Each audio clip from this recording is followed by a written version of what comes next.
दरमियाने कदकाठ और आम सी शख्सियत के मालिक मैसूर के हुक्मरान टीपू सुल्तान ने अपने बाद साथियों की गद्दारी के बावजूद जिस बहादुरी और जुर्रत के साथ हज़ारों अंग्रेज़ फ़ौजियों का दलेरी से मुकाबला किया, वो आज ज़रबुल मिस्ल बन चुका है। टीपू सुल्तान अपने सुनहरी कौल शेर की एक दिन की ज़िंदगी गीदड़ की 100 साला ज़िंदगी से बेहतर है कि ऐन मुताबिक बहादुरी से लड़ा और अपनी जान कुर्बान कर दी। कहा जाता है कि अगर अंग्रेज़ टीपू सुल्तान को अपने रास्ते से ना हटाते तो आज बरे सगीर की तारीख मुख्तलिफ होती। टीपू सुल्तान की शहादत के बाद अंग्रेज़ों को बरे सगीर की जंग में चैलेंज करने वाला कोई बाकी नहीं बचा था। एक अंग्रेज सहाफ़ी पैट ऑबिर ने अपनी किताब rise and progress of British power in India में लिखा है कि टीपू की शिकस्त के बाद मशरिक की पूरी सल्तनत हमारे कदमों में आ गिरी। मशहूर तारीखदान कर्नल मार्क विल्क्स लिखते हैं कि टीपू सुल्तान कद में अपने वालिद हैदर अली से छोटे थे। इनका रंग सांवला था, आंखें बड़ी बड़ी थी और ये आम से दिखते थे और वजन में हल्के कपड़े पहनते थे। एक और मशहूर किताब an account of Tipu Sultan court में लिखा है कि टीपू दरमियाने कद के थे, इनका माथा चौड़ा था, वो स्लेटी रंग की आंखों, ऊंची नाक और पतली कमर के मालिक थे और इनकी मूछें छोटी छोटी थीं और दाढ़ी मुकम्मल तौर पर साफ थी। लंदन के विक्टोरिया एंड एल्बर्ट म्यूजियम में इनकी एक पेंटिंग मौजूद है जिसमें टीपू सुल्तान हरे रंग की पगड़ी पहने हुए हैं। इसमें एक रूबी और मोतियों की लड़ी पिरोई हुई है। टीपू सुल्तान ने हरे रंग का जामा पहन रखा है जिसमें शेर जैसी धारियों वाला कमरबंद भी नजर आ रहा है। बाजू में एक बेल्ट में लाल म्यान के अंदर एक तलवार लटक रही है।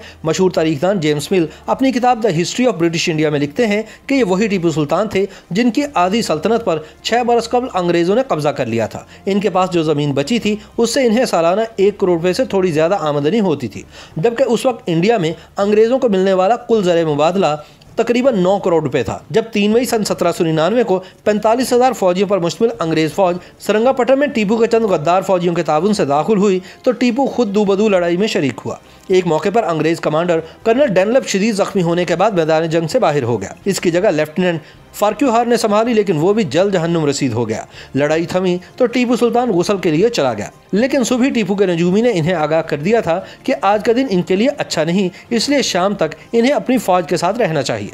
बहरहाल गुसल के बाद टीपू ने गरीबों में पैसे बांटे। टीपू ने चीना पटना के एक पुजारी को एक हाथी, तिल का एक बोरा और 200 रुपए दिए। दीगर ब्राह्मणों को टीपू ने काली बकरियां, काले कपड़ों से बनी एक पोशाक और 90 रुपए के अलावा तेल से भरा हुआ एक बर्तन भी दिया।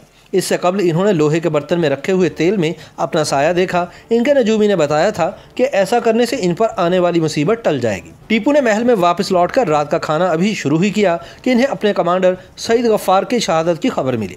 टीपू खाना छोड़कर उठ गए। इन्होंने हाथ धोए और घोड़े पर सवार होकर उस जगह की जानिब निकल पड़े जहाँ से अंग्रेज कले में दाखिल हो रहे थे, लेकिन इनके पहुँचने से पहले ही अंग्रेजों ने वहाँ पर अपना झंडा लहरा दिया और कले के दूसरे इलाकों की जानिब बढ़ना शुरू कर दिया। इस जंग में टीपू ने ज्यादातर लड़ाई आम फौजियों की तरह पैदल ही लड़ी, लेकिन जब इनके फौजियों की हिम्मत टूटने लगी तो वो घोड़े पर सवार होकर इनकी हिम्मत बढ़ाने की कोशिश करने लगे। तारीखदान मार्क विल्क्स लिखते हैं कि अगर टीपू चाहते तो जंग के मैदान से भाग सकते थे। उस वक्त कले के कमांडर मीर नदीम कले के गेट की छत पर खड़े थे, लेकिन उन्होंने अपने सुल्तान की तरफ कोई ध्यान नहीं दिया। टीपू तब तक जख्मी हो चुके थे। जब टीपू कले के अंदरूनी गेट की जानिब बढ़े तो इनके बाएं सीने से गोली निकल गई और इनका घोड़ा भी मारा गया।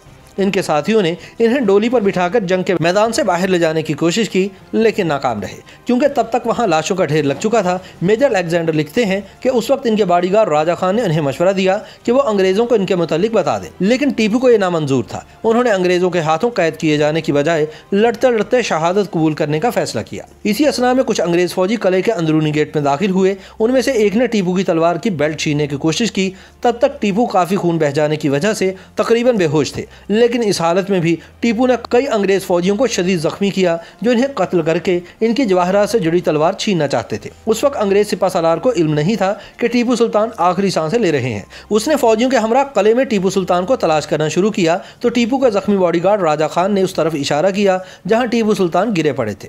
मेजर एलन ने लिखा कि जब टीपू की लाश को हमारे सामने लाया गया तो उनकी आंखें खुली हुई थी। टीपू सुल्तान का जिस्म इतना गर्म था कि एक लम्हे के लिए मुझे और कर्नल वेलेस्ली को ऐसा लगा कि कहीं टीपू जिंदा तो नहीं, लेकिन जब हमने इनकी नब्ज और दिल पर हाथ रखा तो हमारा शक दूर हुआ। टीपू सुल्तान जाम शहादत नोश कर चुके थे। इनके जिस्म पर 3 और 1 जख्म माथे पर था। मेजर एलन के मुताबिक टीपू सुल्तान ने बेहतरीन सफ़ेद लीलन का जामा पहन रखा था जिसकी कमर के इर्द गिर्द रेशमी कपड़े की गोट लगी हुई थी और इनके सर पर पगड़ी नहीं थी। एक बाजूबंद के अलावा टीपू सुल्तान के जिस्म पर किसी किस्म के जेवरात नहीं थे। वो बाजूबंद असल में चांदी का एक तावीज़ था जिसके अंदर अरबी और फारसी में कुछ लिखा हुआ था। मौरखीन के मुताबिक अगले दिन शाम को महल से जब टीपू सुल्तान का जनाजा निकला तो उनके साथ अंग्रेज़ों की 4 कंपनियां भी चल रही थी। इनके इनके पीछे दरबार के अहलकार थे। जिन सड़कों से टीपू सुल्तान का जनाजा गुजरा, इसकी दोनों जानिब बहुत भीड़ थी। लोग जमीन पर लेटकर टीपू सुल्तान को खराज अकीदत पेश कर रहे थे। लोग जोर जोर से रो रहे थे। बिलाखिर लाल बाग में सुल्तान फतेह अली टीपू को इनके वालिद सुल्तान हैदर अली के पहलू में दफन कर दिया गया। टीपू सुल्तान की शहादत के बाद अंग्रेज फौजियों ने सरंगापटम को बुरी तरह लूटा। फिर भी टीपू सुल्तान का तख्त, हाथी पर बैठने की चांदी की सीट, सोने और चांदी से बनी प्लेटें, जवाहरात से जड़े ताले और तलवारें, महंगे कालीन, रेशम के बेहतरीन कपड़े और जवाहरात से भरे 20 बक्स आम फौजियों के हाथ न लगे। टीपू को बेहतरीन लाइब्रेरी को भी कोई नुकसान नहीं पहुंचा, जिसमें तारीख, साइंस और अहदीस के बारे में अरबी, फारसी, उर्दू और हिंदी ज़बानों में 2000 से ज़्यादा किताबें मौजूद थीं।